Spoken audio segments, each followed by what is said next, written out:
कोई से अपन सीमा लगा है रे, कोई से अपन सीमा लगा है रे।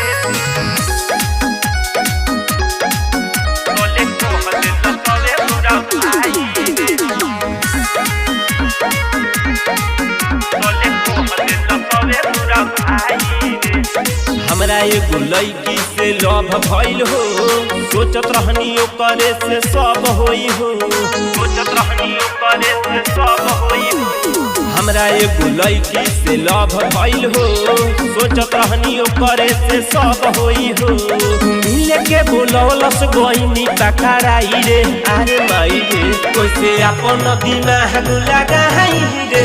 तले कह दिल सवे मोरा भाई रे, कोई से अपन दिमाग लगाई रे। तले कह दिल सवे मोरा भाई रे,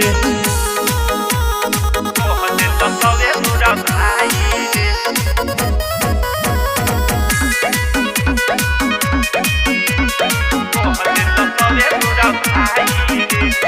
भैनी दीवाना ओकर गोरे गोरे गाल के, अब ना करब कौनो चक्कर में माल के, चक्कर में माल के। भैनी दीवाना ओकर गोरे गोरे गाल के, अब ना करब कौनो चक्कर में माल के।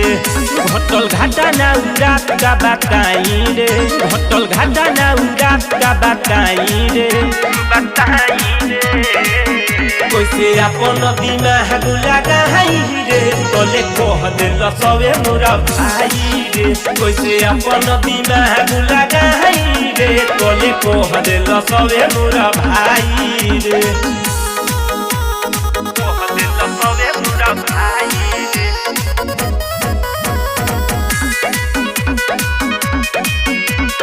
कह दिल सवे मोरा भाई रे।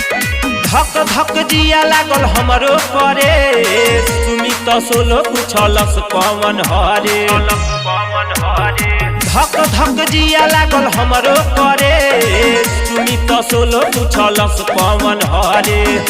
चलो ना सिकंदर समुझाई रे, चलो ना सिकंदर समुझाई रे, समुझाई रे। कोई से अपन दिमाग लगाई रे, तले कह दिल सवे मोरा भाई रे। कोई से अपन दिमाग लगाई रे, तले कह दिल सवे मोरा भाई रे। Kamlesh recording studio Mohammadpur.